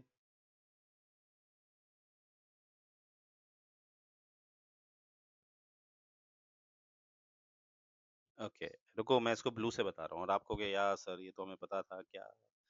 ठीक है, ये है आपका, याद करो, कल मेरी क्लास अधूरी रह गई थी, मैं प्लाटो का आपको क्या पढ़ा था? Theory of justice. प्लाटो का क्या पढ़ाया कल मैंने आपको? और प्लाटो का थ्योरी ऑफ जस्टिस क्या था? जो इंडिविजुअल लेवल पे भी काम करता है, और सोसाइटी में भी काम करता है। और सोसाइटी का जस्टिस क्या है? कि जिसका वर्च्यू जो है, उसको वही काम करने पे रखा जाए। जिसका जो वर्च्यू उसको वर्क भी क्या मिले? वही मिले। एक तो थ्योरी ऑफ जस्टिस याद है ना आप लोगों को? कल मैंने पढ़ाई थी। ऑल्दो वो थोड़ा माइक की वजह से मेरे को आधा छोड़ना पड़ा। पर यानी कि इवेंचुअली आप क्या सीखे? थ्योरी ऑफ जस्टिस में क्या है कि सोसाइटी का जस्टिस क्या होगा? जो जिस काम में निपुण है, निपुण मतलब एक्सपर्ट है, उसको वही काम मिले। और यही तो हमारे वर्नाज़ भी हैं। यस और नो? क्योंकि चाहे वर्ना है, चाहे आपका प्लेटो का थ्योरी ऑफ जस्टिस है, बात तो एक ही है कि हर आदमी का एक डोमिनेटिंग वर्च्यू होता है। किसी का कार डोमिनेटिंग होता है, ए और आर छोटा होता है। किसी का ए डोमिनेटिंग होता है, सी और आर छोटा होता है और किसी का आर डोमिनेटिंग होता है, ए और सी छोटा होता है। यस और नो? तो यानी कि आपका एज़ पर प्लेटो जस्टिस क्या है कि सबको मौका दिया जाए। क्या दिया जाए? सबको मौका दिया। वो बात अलग है कि प्लेटो ने कहा था कि स्टेट ये करेगा सब कुछ, स्टेट वो करेगा। पर इवेंचुअली अगर आप देखोगे ध्यान से, ये बात तो क्लियर है ना, सबका वर्च्यू अलग-अलग है। वरना भी यही बात करता है। वर्ण प्रथा क्या करती है? समाज को 4 में डिवाइड करती है, 4 कार्यों में। और इवन आपका प्लेटो भी 3 में डिवाइड करता है। तो ये तो श्योर है ना कि सबका अपना-अपना वर्च्यू है। यस और नो? आपकी ज़िंदगी में भी चारों तरफ लोग आते होंगे, आपने देखा होगा, किसी से आप इम्प्रेस हो जाते हो, किसी से नहीं होते हो। ऐसा तो नहीं है सबके लिए आपकी एक ही विचारधारा होती है क्या? तो ये तो सही है ना? सबके पास अपना क्या है, अपना-अपना टैलेंट है। तो इक्वल अपॉर्च्युनिटी का मतलब है यही चीज़ उठा रखी है। प्लेटो आपको यहाँ भी दिखेगा, वरना आपको यहाँ भी दिख रहा है। क्यों? जैसे कोई बैंकिंग में तैयारी करना चाहता है, जैसे आपको लगता है मैं बैंकिंग में अच्छी हूँ या अच्छा हूँ, तो आपको कोई रोक सकता है बैंकिंग का पेपर भरने में? और आपको लगता है यार मैं सिविल सर्विसेज़ कर सकता हूँ, मैं थोड़ा गहरी सोच का हूँ, मटेरियलिस्टिक कम हूँ, है ना? मटेरियलिस्टिक कम हूँ और मैं कर सकता हूँ, मेरे अंदर है ज़ील, गहरी सोच है मेरी। तो आप सिविल सर्विसेज़ का पेपर कोई रोक सकता है आपको? तो अब आपको क्या समझ में आ रहा है? इक्वालिटी ऑफ अपॉर्च्युनिटी एक ऐसी थ्योरी है जो किससे मैच करती है? प्लेटो की थ्योरी ऑफ जस्टिस से। और ये किससे मैच करती है? आपके वर्नास से। यस, क्योंकि लोगों को अपने वर्च्यू का पता चल जाता है कि मेरे अंदर ये टैलेंट है। यस और नो? बस। जैसे मैंने अपना बताया ना आपको एग्जांपल, अगर एसएससी की क्लास में आप मुझे बैठाओगे, हालाँकि वहाँ भी लोग मुझे पसंद करते हैं, पर मोस्टली लोग मुझसे ना वो सोचते हैं, सर इतना डेप्थ क्यों पढ़ाते हो आप? वो मेरे पास आते हैं, सर ये इतना डेप्थ क्यों पढ़ा रहे हो? सर इतना तो नहीं है, ठीक है? पर वहीं यूपीएससी के बच्चे जब मुझसे पढ़ते हैं, वो इम्प्रेस हो जाते हैं। तो क्या है कि यूपीएससी वाला बच्चा जो बैठा है, उसको पता है ना उसे लाइफ में क्या करना है, तभी तो इस क्लास में बैठ रहा हूँ। क्लियर हो रहा है? और कभी-कभी तो आपके लिए जो वो लोग कमेंट या कॉम्प्लीमेंट करेंगे, वो भी अपने वर्च्यू के हिसाब से करेंगे। मैंने हमेशा कहा है कि अगर मैं पूछूँगा आप में से मेरे बारे में कुछ बताइए, तो सबकी अलग-अलग टिप्पणी आएँगी। येस और नो? और तुमने देखा था, आपने देखा था क्या हुआ था? सबके अलग-अलग स्टेटमेंट आए, राइट? तो व्हाट आई मीन टू से कि equality of opportunity is in article 16, ये हर कोई जानता है जिसने लक्ष्मीकांत पढ़ रखी है। येस और नो? पर आपका लिंकिंग देखो, क्या खूबसूरती से लिंकिंग हुआ। आपने प्लेटो की थ्योरी ऑफ जस्टिस चल रही है, वो यहाँ लिंक हो गई। कहाँ लिंक हो गई? आप देखो मेंस के फेवरेट क्वेश्चन, मेंस के दमदार क्वेश्चंस, जो मेन के सबसे दमदार क्वेश्चन होते हैं, क्या होते हैं? प्लेटो की या किसी भी फिलोसोफर की या आइडियोलॉजी आपको आपके संविधान में कहाँ दिखाई देती है? या आपके समाज के आपको कहाँ दिखाई देती है? समाज से मतलब संविधान ही हो गया, लिंक करो। वर्ना सिस्टम को अच्छी तरह परिभाषित किया गया है आर्टिकल 16 में, मानते हैं ये बात आप? जो फिलोसोफर है वो आईएएस-पीसीएस का पेपर भरेगा, क्योंकि फिलोसोफर मतलब क्या होता है? जिसको पैसे का कोई लालच नहीं है। क्योंकि आईएएस-पीसीएस जो होती हैं, ये पद जो होते हैं जिसमें मजिस्ट्रेट बनते हैं, ये होती है असल में देश सेवा। क्या होती है? क्योंकि इसमें आपको क्या मिलती है? अब जो क्लर्क होता है, क्लर्क में आप देश सेवा कभी मत कहना, मैं क्लर्क बनना चाहता हूँ, देश सेवा देश सेवा नहीं होती है। ये सिर्फ ये होती है ज़िम्मेदारी निभाने, कि मैं देश की जो तरक्की है उसमें बस शामिल होना चाहता हूँ, ठीक है? सेवा छोटी बहुत सेवा होती है। असल में सेवा होती है ये वाली, जिसमें आप फैसले ले पाएँ। Got it? चलो, इक्वालिटी ऑफ अपॉर्च्युनिटी समझ में आ गया? चलो गुड। ये देखो ये एब्सोल्यूटली अब देखो देखो नौकर तो वैसे देखा जाए तो सभी जितने भी सरकारी विभाग के लोग हैं ना, देखो नौकर कौन होता है? जिसको आप पैसे देती हैं। कल आपके घर में मैं नौकर बन के आ गया, तो आप मुझे क्या दोगे? पैसा। यस और नो? तो वैसे ही जितने भी सरकारी कर्मचारी होते हैं, वो किसके टैक्स के पैसे से इनकम ले रहे होते हैं? हमारे। आप जो टैक्स देती हैं। अब देखो नेक्स्ट है आपका, इसमें दिया है नेचुरल एंड सोशल इनइक्वालिटी।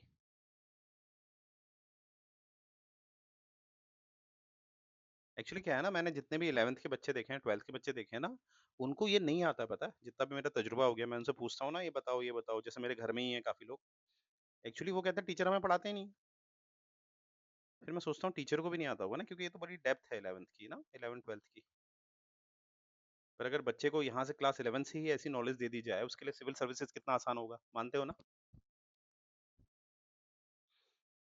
वही है ना, एक सही एज में अगर सही लोग मिल जाएं तो आदमी एकदम क्रैक कर देगा। और वही है, उन लोगों को बढ़ाते नहीं है ना इस लेवल का। चलो कोई नहीं। अब यहाँ पर देखो, आपका नेक्स्ट टॉपिक है आपका नेचुरल और सोशल इनइक्वालिटी। अब इससे क्या समझ रहे हो, बताओ?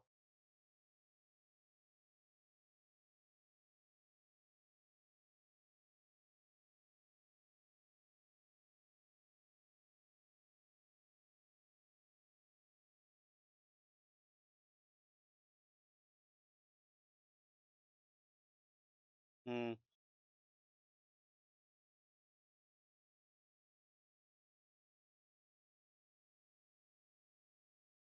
हम्म। हम्म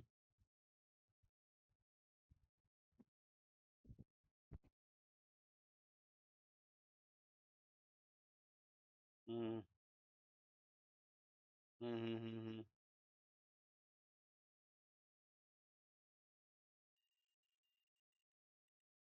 हम्म हम्म।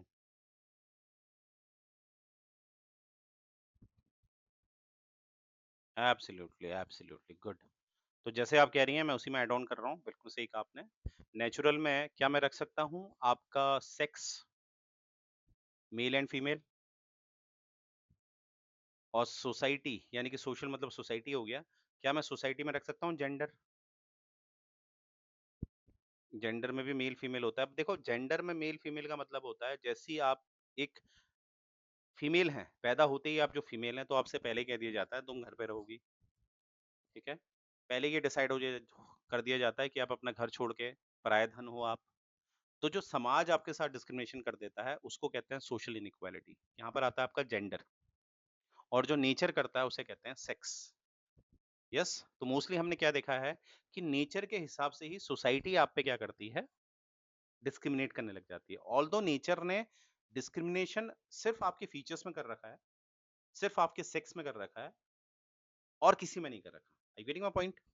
पर हमारा समाज इसको और बड़ा चढ़ा के कर देता है, और बड़ा चढ़ा कर। राइट? जैसे आज भी क्या है कि अगर आपका रंग गोरा है, तो आप स्मार्ट हो। कोई भी क्रीम देखे हैं आपने? क्रीम में क्या आता है? Fair and handsome. कभी सुना आपने डार्क एंड हैंडसम? मेरे लिए कोई क्रीम ही नहीं आता है डार्क एंड हैंडसम। है ना? मेरे लिए भी क्रीम आना चाहिए डार्क एंड हैंडसम। क्या वो चुप क्यों हो गए हो? अरे मुझे पता है, I am dark and handsome, handsome भी हूँ भाई। एब्सोल्युटली। वो जो क्रीम देखते हो ना तुम लोग, मैं कहता हूँ भैंस को लाके, मैंने हमेशा कहा है उस क्रीम से भैंस को लाके गोरा कर दो, मैं मान जाऊंगा।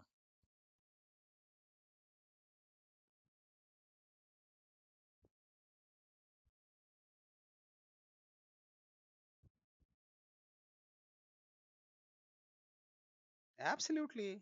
पर सोचो ना, दुनिया में लोग कैसे हैं, तभी तो हर कोई फिलोसफर नहीं है। लोग खरीदते हैं। क्यों? अभी आप लोगों का वो हो रहा था, लड़कियां जो वो नहीं कराती है, स्ट्रेटनिंग कराती हैं बालों को। अभी मैं पढ़ रहा था, उसमें कैंसर हो रहा है, वो जो केमिकल यूज करते हैं ना, बहुत लोगों को कैंसर हो गया है। जो सोनाली बिंद्रे का नाम सुना है आपने? उसको भी फिर लास्ट में पता चला कि ये सब जो ये लोग कराते थे ना, वो केमिकल इतने हार्श केमिकल हैं, जो वो खुद कहते हैं ना, थोड़ी सी खूबसूरती पाने के लिए जान जाए जाए, पर दिखनी अच्छी चाहिए, राइट? तो वही चीज़ है ना, ये चीज़ होता है। तो यहाँ से हमें क्या समझ में आ रहा है, नेचुरल और सोशल इनइक्वालिटी, मुझे उम्मीद है आप समझ गए होंगे। इसीलिए हमारा स्टेट से हम ये उम्मीद करते हैं, हमारे राज्य से हम ये उम्मीद करते हैं कि वो पूरा प्रयास करेगा कि जो हमारा सोशल इनइक्वालिटी है उसको कम करे, ना कि नेचुरल को, ना कि नेचुरल को, राइट? तो सोशल इनइक्वालिटी को हमारा समाज कैसे प्रोटेक्ट करता है? बेटी बचाओ बेटी पढ़ाओ स्कीम। जैसे आप कभी भी जो होता है ना, जब माँ के गर्भ में ही बच्चा होता है, तो आप उसका सेक्स कभी नहीं जान सकते। अगर आप जानते हैं तो वो क्या होता है? ऑफेंस होता है, ऑफेंस होता है, राइट? और नेचुरल में देखो, नेचुरल में तो आप, गवर्नमेंट क्या करती है, इसका भी प्रोटेक्शन करने लग गई है। इसीलिए आपको अब दिखता है एलजीबीटी कम्युनिटी को पूरा सपोर्ट किया जा रहा है। और आपने देखा है आईपीसी सेक्शन 377 को पूरी तरह से क्या कर दिया गया है? खत्म, है ना? तो अगर हार्मोन आपके डिसबैलेंस हो जाते हैं, तो उसमें आपकी क्या गलती भाई? वो भी एक थर्ड सेक्स है, राइट? तो इस समय you know it very well. हाँ जी, हाँ जी।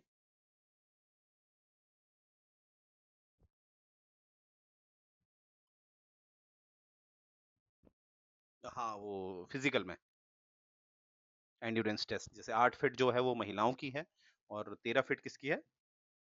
पुरुष की। तो यहाँ पर अब इन शॉर्ट क्या सीखे हम? नेचुरल जो है आपका, उसका एग्जाम्पल क्या है आपके पास? सेक्स।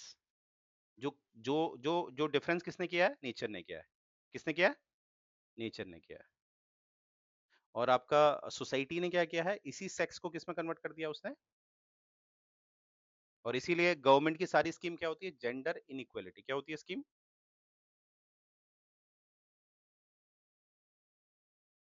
Got it? चलो, अब आपका यहाँ पर जो दे रखा है एनसीईआरटी में, वो दे रखा है आपका इक्वालिटी, टॉपिक दिया इक्वालिटी, और इक्वालिटी के इन्होंने बताए हैं 3 डायमेंशंस। कितने? 3 डायमेंशंस, 3D। 3 डायमेंशंस क्या है इसके? एक है आपका, बिल्कुल, सैप, सैप याद रखना, सोशली, इकोनॉमिकली और, अब अपने देश का देख लो आप, आपके पास अपने सिलेबस, आपका अमेरिका का नहीं है, सिलेबस आपके अपने देश का है। तो सोशली इक्वालिटी आपको कैसे दिखती है? जैसे आपको दिखता है कि हमारी जैसे एक्ट हैं, जैसे योजनाएं ले लो, स्कीम्स में बेटी पढ़ाओ बेटी बचाओ, बेटी बचाओ बेटी पढ़ाओ स्कीम, ये सुनो। जैसे यहाँ पर आप क्या डाल सकते हो, और क्या सोसाइटी में और क्या है बताओ?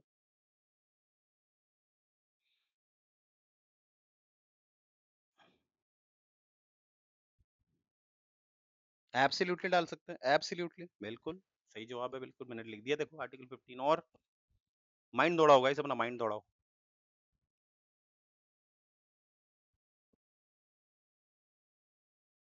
अरे वाह, क्या बात है, तैयार हो रहे हो भाई अब तुम लोग, वेरी गुड।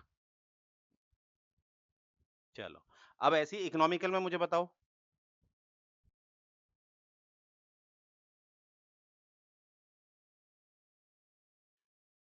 और ये तो खाली सिद्धांत है, ये तो डीपीएसपी में क्या होते हैं? खाली सिद्धांत, सिद्धांत लागू किस रूप में है? हाँ, ऐसे बताओ, वेरी गुड। और बहुत बढ़िया। और कुछ माइंड में आ रहा है? जैसे स्कीम्स पढ़ते होंगे आप लोग, देखते हो ना? कौन सा? पीडीएस, वेरी गुड, बहुत बढ़िया, ये भी बहुत बढ़िया लगा मुझे। और इसको ऐसे भी तो रख सकते हो आप, अभी तो हमने देखा था एपीएल और बीपीएल, जो आपका पीडीएस में ही आता है, ठीक है? क्योंकि सब्सिडी किसके अकाउंट में जाती है? बीपीएल के उसमें जाती नहीं जाती? Very good. अब मुझे ये बताओ पॉलिटिकल।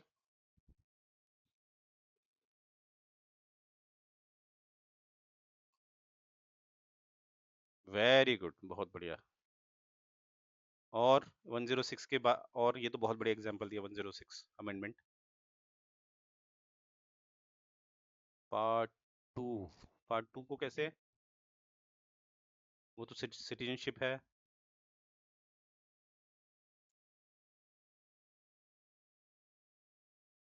हाँ हाँ,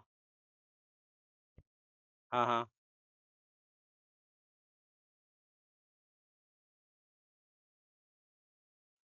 ओके, मैं आपकी बात जो मैं समझाऊं बताने की, ये कहना चाह रही हूँ ना, आर्टिकल 325 और 326, क्योंकि जब मुझे सिटीजनशिप मिल जाएगी तो मैं, मेरा इलेक्टोरल रोल में नाम होना चाहिए।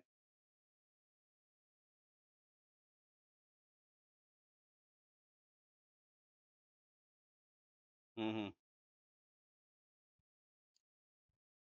हाँ, हाँ, हाँ। तो मतलब वही बात है, मैं आपकी बात समझ गया। आप कहना चाह रही हैं आर्टिकल 325 और 326। गुड। बस डन। अक्षिता जी, आपको समझ में आ रहा है?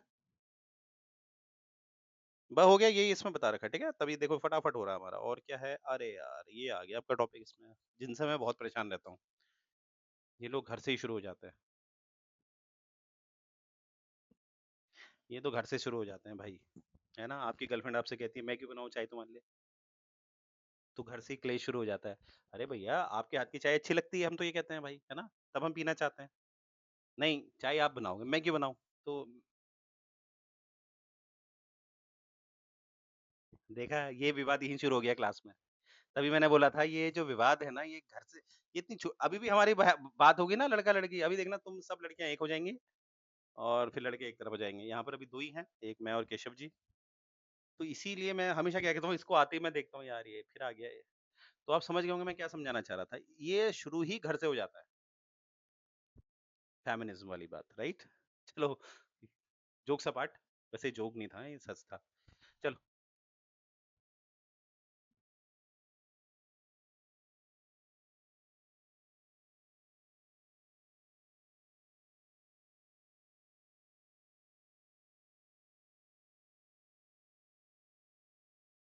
वाह! मज़ा आ गया। चलो, आगे आओ।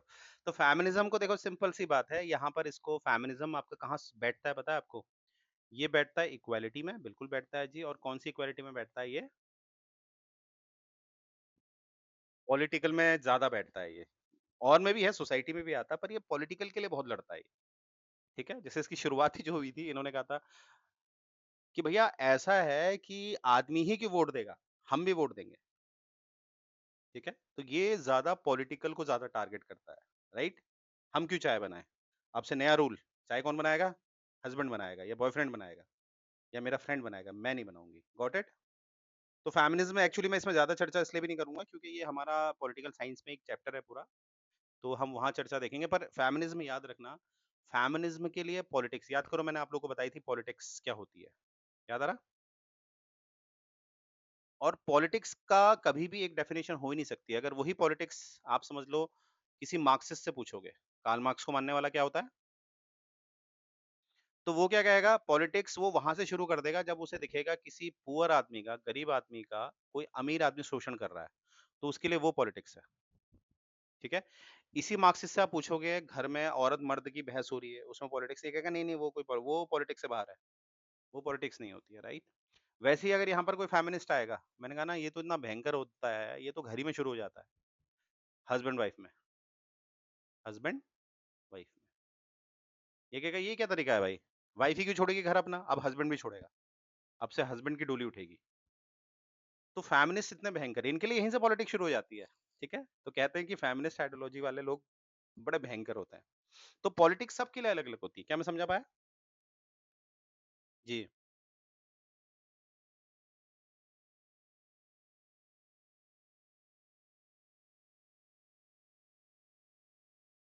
जी।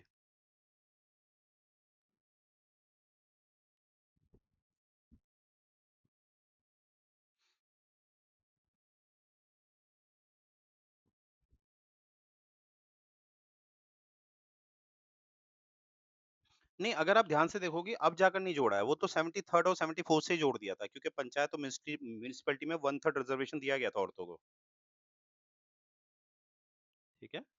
वो तो, और 73rd और 74th अमेंडमेंट कब हुए थे? ठीक है, तो ये तो 1992 से आ गया है। इसको आगे चलकर बड़े स्तर पर, यानी कि लोकसभा, विधानसभा, इन जगह पे लाने में थोड़ा समय लग गया। 2023 अभी भी आया कहाँ है? उन्होंने तो कहा है कि जब नया सेंसस आएगा, उसके बाद हम इस चीज़ को, अभी ये सिर्फ एक्ट बन के बैठा हुआ है। क्या बैठा हुआ है? क्योंकि मैंने कहा कि आपको जिस तारीख से वो लागू होगा, एग्ज़ीक्यूट होगा, तब से वो क्या बनेगा? तो अभी आपका 106 क्या है केवल? एक एक्ट। अच्छा एक बात बताओ, पढ़ने में मज़ा आ रहा है, नहीं आ रहा? चीज़ें समझ में आ रही हैं? पकड़ पा रहे हो? ठीक है? हाँ, चीज़ों को पकड़ो, समाज में जाओ। मैं पूरा कोशिश कर रहा हूँ कि तुम लोगों को एक बेस्ट तरीके से पढ़ाऊँ, ठीक है? अब नेक्स्ट आपके एनसीईआरटी में दे रखा है, वो है सोशलिज़्म। ऐसे तो एनसीईआरटी में पढ़ेंगे तो कसम से यार ये तो 4 दिन में खत्म हो जाएगी। वाह! सोशलिज्म, ठीक है, सोशलिज्म दिया है। अब सोशलिज्म में ये क्या लिखता है? एनसीईआरटी लिखती है कि ये एक पॉलिटिकल आइडिया है। क्या है? एक पॉलिटिकल आइडिया है, आइडियाज़ है सॉरी, पॉलिटिकल आइडियाज़ है। अब ध्यान देना आइडियाज़ लिखा है मैंने। इसलिए मैंने हमेशा आप लोगों से कहा है सोशलिज्म एक नहीं है।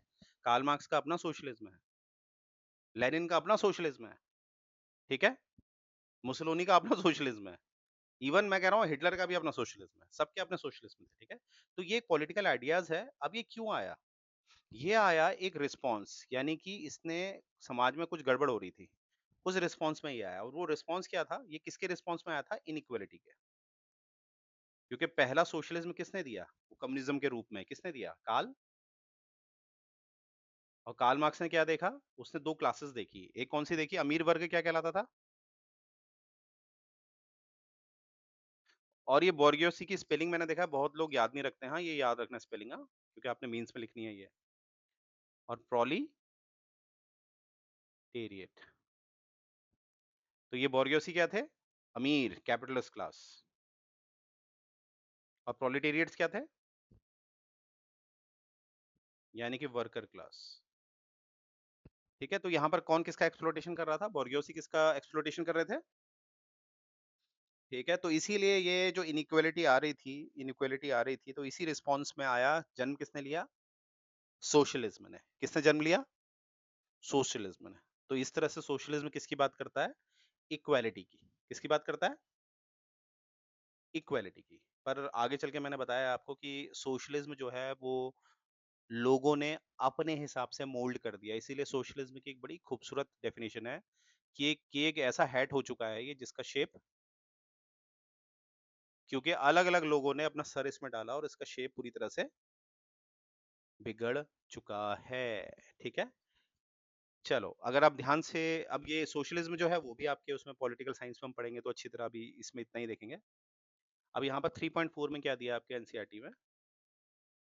इसमें दिया है कि हाउ कैन वी प्रमोट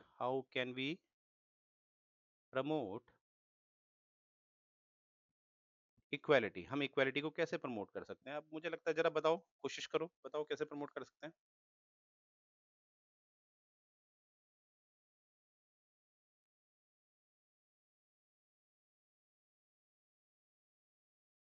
हुँ,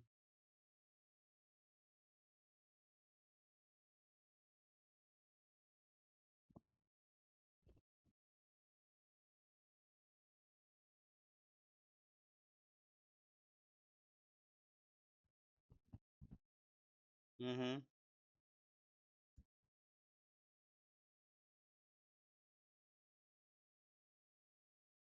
हुँ, हुँ,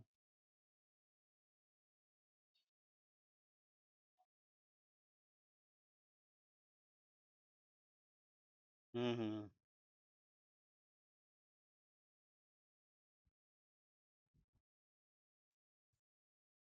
हुँ।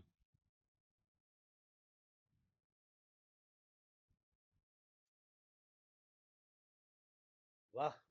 मुझे याद है पहली क्लास में जब हम मिले थे तो आप रिज़र्वेशन के इतने खिलाफ थी ना, आज मुझे बड़ा अच्छा लग रहा है कि अब थोड़ा-सा न्यूट्रल हो गई है। मतलब मैं ये नहीं कह रहा आप रिज़र्वेशन को सपोर्ट करो, पर मुझे अब ये समझ में आ रहा है कि आप सिक्के के दोनों पहलू को देखने लग गई हैं, राइट? जैसे आप भेड़-चाल में नहीं जा रही हो, तो जहाँ से आप लोग भेड़-चाल में नहीं जा रहे हैं, अपना दिमाग इस्तेमाल कर रहे हैं और अपने सिक्के के दोनों पहलू को देख रहे हैं, तो यानी कि आप सिविल सर्विसेज़ के लिए तैयार हो रहे हैं। Very good. तो देखो सबसे पहले प्रमोट इक्वालिटी भारत को लो, भारत में सबसे बड़ी समस्या किसकी है? सीधे अपने संविधान को देखो, संविधान ने तो सीधे क्या दे रखा है? ठीक है? और हमारे पार्लियामेंट में देखो एससी एंड एसटी एक्ट और ये तो इतना खतरनाक एक्ट है ना अभी आप लोग को क्योंकि आप लोग के सिलेबस में एक्ट नहीं होते ना। फिलहाल मैं इतना बता दूंगा इतना भयंकर एक्ट है कि अगर कोई महिला जो एससी या एसटी कैटेगरी की है उसने किसी आदमी के खिलाफ ये कंप्लेंट भी लिखा दी ना इसने मेरे साथ बदतमीजी करी है तो वो आदमी की बेल भी नहीं होती है समझ रहे हैं सीधे एफआईआर होती है सीधे जी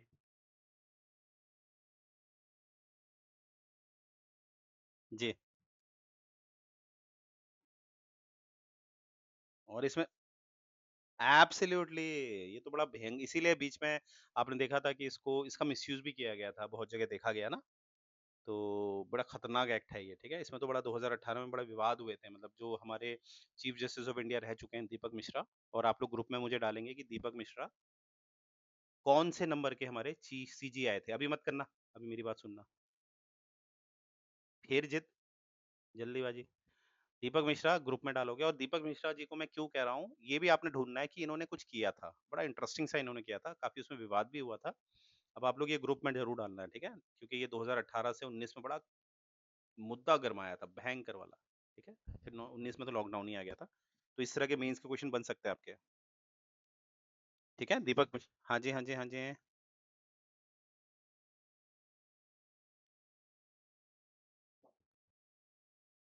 एब्सोल्युटली, बिल्कुल, national commission for SC, very good.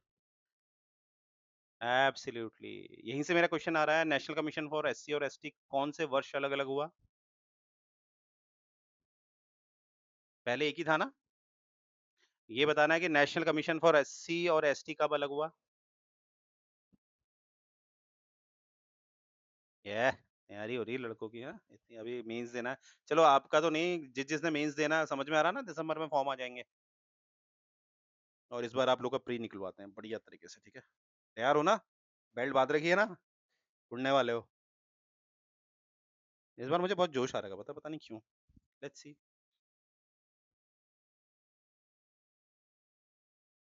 मैंने कहा था ये मेलोडी इतनी चॉकलेटी क्यों है?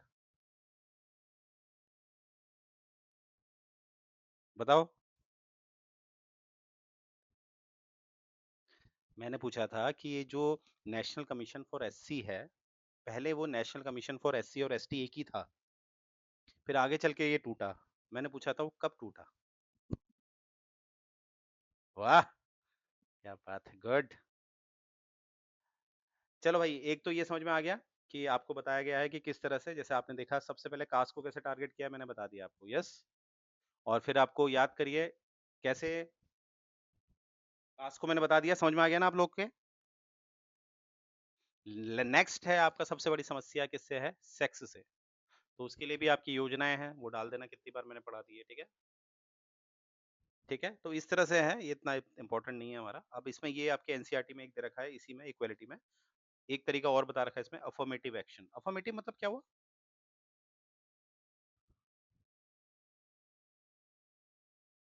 ओके, जैसे मुझे डिफाइन करो, और अफर्मेटिव मतलब हुआ क्या एग्ज़ैक्टली?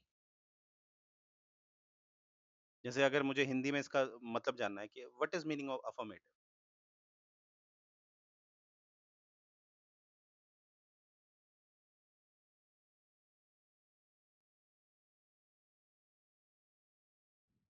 अफर्मेटिव हुआ किसी चीज़ को सत्य करना, किसी चीज़ को क्या मानना? सत्य, प्रेजुडाइज़ ना होना। देखो, हमेशा याद रखना, अफर्मेटिव का विलोम शब्द, एंटोनिम क्या है?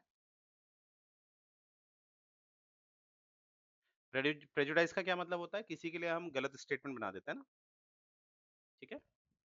तो जैसे मेरे साथ बहुत होता है, बिलीव मी गाइस, जैसे कोई कहता है ना यूपीएससी को पढ़ाते हैं ये, तो लोग विश्वास ही नहीं करते। वो अरे ये तो मस्कुलर है इतना, ये कैसे पढ़ा सकता है?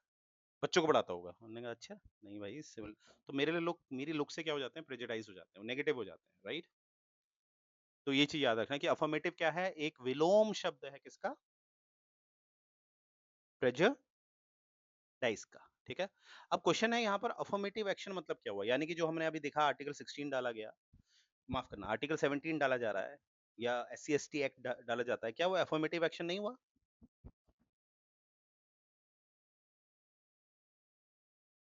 कैसे हुआ? मैंने कहा कि जैसे अभी हमने देखा, माइंड चल रहा है ना सबका, ज्यादा तो नहीं हो गया भाई? बता देना, मैं रोक दूंगा क्लास।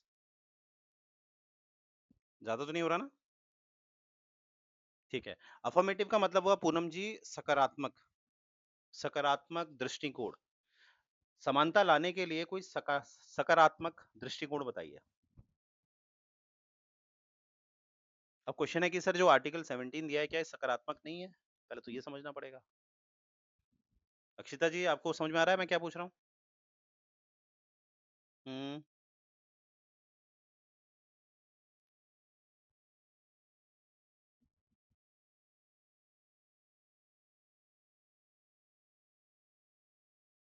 हम्म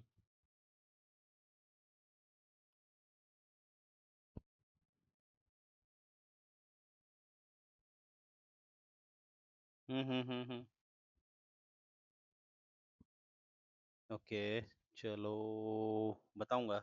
अभी मैं उसमें कुछ नहीं बोल रहा हूँ, ठीक है। यानी कि मैंने आपको गलत भी नहीं बोला है, ये भी याद रखना। और कुछ सोचो, और कुछ सोचो।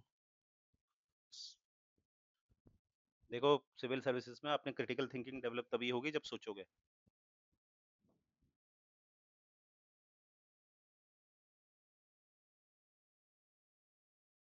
हम्म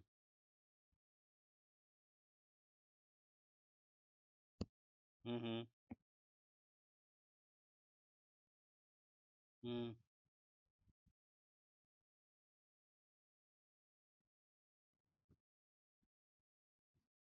चलो एक जरा क्वेश्चन लिखो, सब लोग एक क्वेश्चन लिखो, मेरे यहाँ कॉपी करेंगे।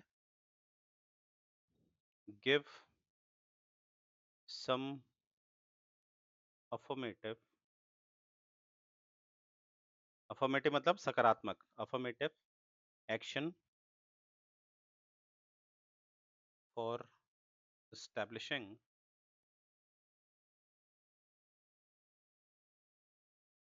equality in the society, society, ठीक है। और इसको मैं दे रहा हूँ आपको वर्ड लिमिट, ज़्यादा नहीं दे रहा हूँ। इसको मैं दे रहा हूँ वर्ड लिमिट आप लोगों को मैक्स टू मैक्स 50 से 100 वर्ड्स बस, ठीक है। अब मैं चाहता हूँ थोड़ा देखो, यहाँ पर मैंने ऐसा भी तो लिख सकते थे हम, give some action for establishing equality in the society, पर यहाँ पर एक वर्ड क्या आ गया, कीवर्ड क्या है, अफर्मेटिव एक्शन करके। और आप कैसे मेंस दोगे, मुझे व्हाट्सएप में भेज देना, ठीक है। अपना पहले जो भी आप लिखेंगे, अब दोबारा से शुरू करते हैं। मेंस बहुत टाइम हो गया आपको मेंस नहीं लिखा है मैंने, ठीक है, फिर आदत खराब ना हो जाए। ठीक है, जून में होगा आपका, जिस हिसाब से आप सही जा रहे हो, जितना मेरे को थोड़ा बहुत नॉलेज हो गई इन चीज़ों की, तजुर्बा हो गया है, तो अच्छा चल रहे हो आप लोग, ठीक है। बस थोड़ा सा बूस्ट चाहिए, और थोड़ा बढ़ाएंगे, और अच्छा करेंगे, ठीक है। क्लासेस में और बढ़ाने वाला हूँ आप लोग की बहुत जल्द, ठीक है। थोड़ा लोड और दूंगा, क्योंकि मई जून में फ्री हो जाएगा, ठीक है। ये एक होमवर्क दे रहा हूँ मैं आप लोगों को, क्योंकि टाइम भी हो गया, डिस्कशन फटाफट नहीं भगाएंगे इसको, क्योंकि अपने में बहुत इंपॉर्टेंट है। तो मुझे बताओ एक बात, मैं बस फीडबैक चाह रहा हूँ, बहुत तेज तो नहीं पढ़ाया मैंने, ऐसा ना हो कि, क्योंकि ये चैप्टर ही पूरा खत्म होने वाला है अब तो। ठीक लगा ना, सबको ठीक लगा, या ऐसा कोई जिसको लग रहा है सर थोड़ा तेज हो गया था करके? ठीक था ना? क्योंकि देखो अब आप लोगों का लेवल बन गया है यार, है ना, अब बच्चों वाली चीज तो नहीं चलेगी ना। अक्षिता जी, आपको तो नहीं लगा टफ? ठीक है, चलो फिर इतना तो समझ में आ गया होगा कि हमें जब भी पढ़ना है फैक्ट्स हमें याद रखनी है, और उसे कैसे कॉन्सेप्चुअली जोड़ना है, वही आपका सिविल सर्विसेज है। इट्स नॉट अबाउट रटना रटना रटना, ठीक है, रटना नहीं है, ठीक है। तो कल मिलते हैं फिर, ठीक है। हाँ जी, हाँ जी, हाँ जी। इसको मैं दे रहा हूँ आपको टाइम, 3 दिन में भेज देना, सैटरडे से पहले पहले। आज क्या है, नहीं सैटरडे से पहले पहले तो 4-5 दिन हो गए। सैटरडे से पहले पहले भेज देना, पर क्योंकि मैं फ्राइडे को चेक करूंगा ना, सैटरडे को मैं डिस्कशन दूंगा इसमें, ठीक है। फ्राइडे तक भेज देना, हाँ। ठीक है, बढ़िया लिखना। चलो फिर, thank you guys, thank you so much for attending my lecture, thank you so much, हाँ।